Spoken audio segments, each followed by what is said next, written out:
Hello everyone. In this video we will discuss about the poem The Solitary River. But before discussing about the poem The Solitary River, we must know about a little introduction of the poet William Wordsworth. So now we will talk about the William Wordsworth. William Wordsworth was born in the year 1770 and in 1787 he proceeded to the university where he joined St. John's College, Cambridge, but he made no mark there. Like many other young men of his time, he was also filled with enthusiasm for the French Revolution. In 1797, he became acquainted with Coleridge, and in 1798 appeared the famous volume of poems entitled Lyrical Ballads. It contained poems of Coleridge and Wordsworth both. For some time he resided at Brinsmere, then he moved to Ellenbank in 1808. There also lived or visited Southey, Coleridge, Dickens and Wilson. All these poets formed what he reviewers called the Lake School's poets. In 1813, Wordsworth settled at Rydal Mount, which continued to his residence until his death. He held for some time the office of distributor of stamps for the country of Westmoreland.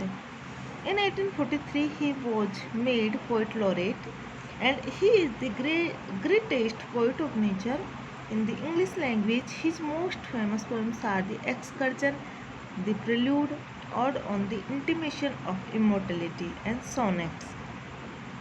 The Solitary River is one of his most famous short poems. Now we will discuss about the theme of the poem. In 1803, Wordsworth had a tour of Highland being. Being a lover of nature, he was fascinated by the scenery and innocent people of the area. Once he saw a girl in the field. She was alone. She was reaping and singing simultaneously. He was charmed by the melody of her song. This poem is the result of his experiences during his journey.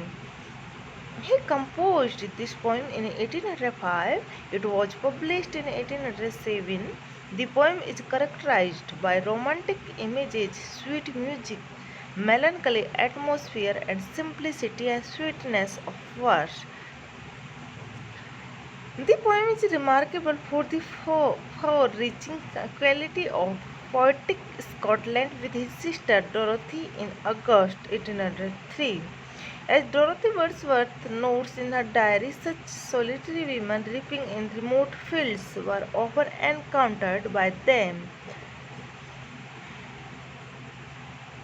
About the song of the solitary girls, he says that we passed a female who was reaping alone. She sang as she bended over the sickle, the sweetest human voice I ever heard. Her tones were tenderly melancholy and felt delicious long after they were heard no more. So dear students, this was the brief introduction of the poet and theme of the poem. Now we explain one by one line of the poem. So come on the poem. Behold her single in the field, yon solitary highland lass, reaping and singing by herself. Stop here or gently pass. Alone she cuts and binds the grain, and sings a melancholy strain. Oh, listen, for the well profound is overflowing with the sounds.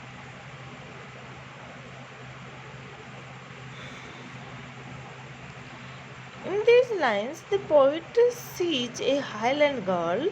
She is all alone in her field. She is reaping. She is singing a song. Its sweetness thrills the poet. The girl is singing and working all alone. She seems to be pouring her heart.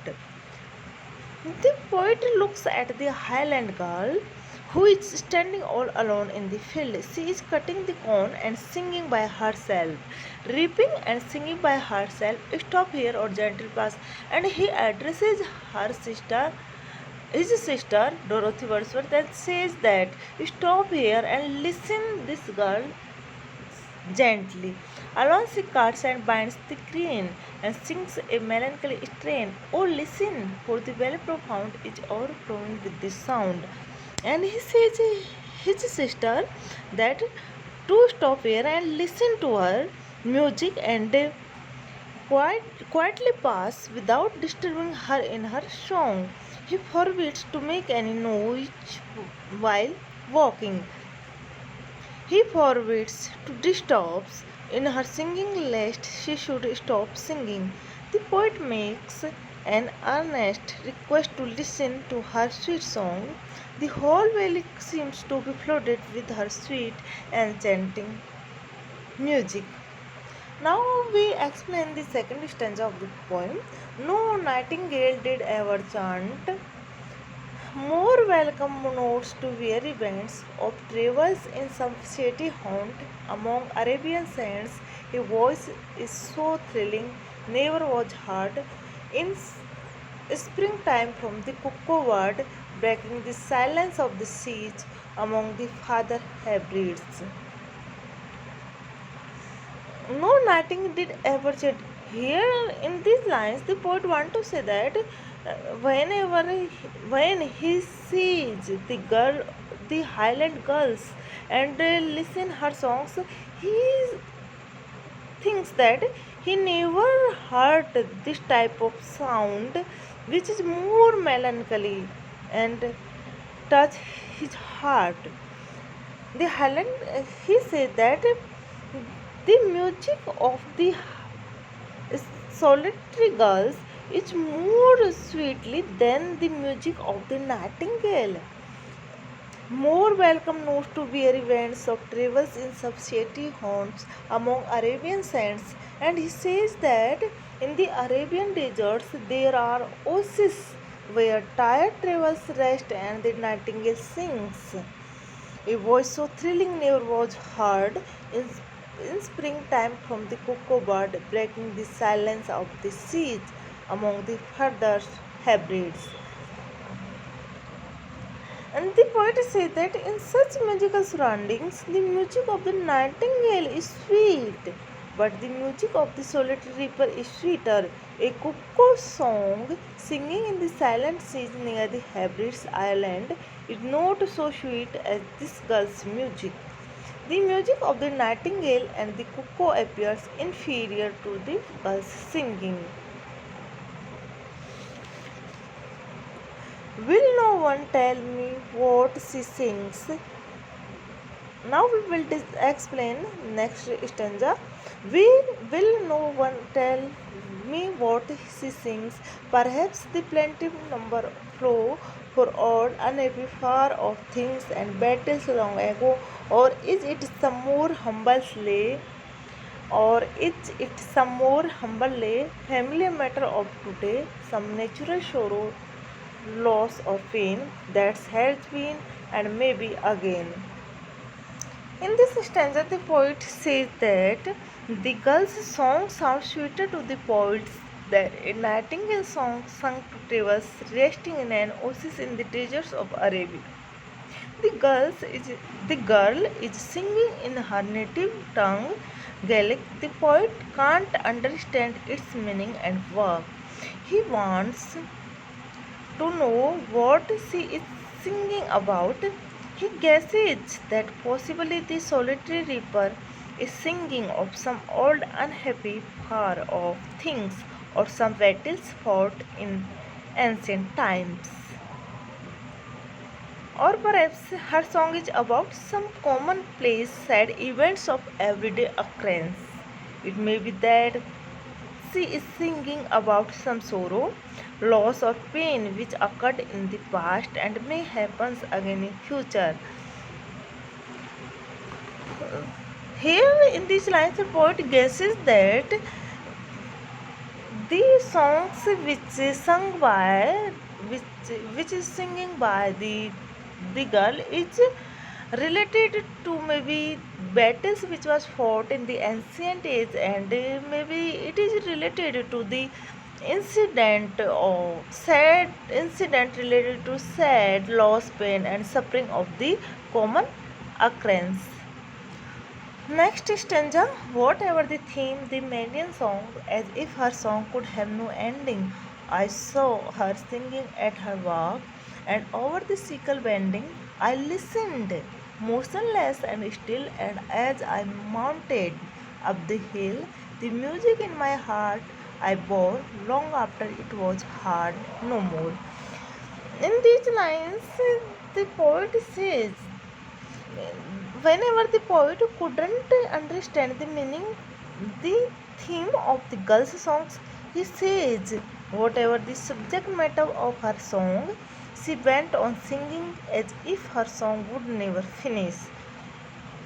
I saw her singing at her walk and over the sickle bending, and poet says that she was bending and reaping the corn with her sickle. The poet stood silent listening to her music. Then he climbed up, and as I mounted up the hill, music in my heart I bore long after it was heard no more. In this line, the poet says that when he when I climbed up the hill, when the girl stopped her music, still his heart was hearing that music long after his ears were unable to hear it. He carried the music in his memory. The effect of the Highland Girls' songs on Wordsworth was great and long lasting. So, so, students, in this poem, the poet describes his experience is very common. His experience during his journey with his sister Dorothy Wordsworth. He tells us the same thing in his sonnet Daffodils. The poet seeks imaginative delight in recollecting the music of the girl in moments of silence at home. Thank you so much, guys.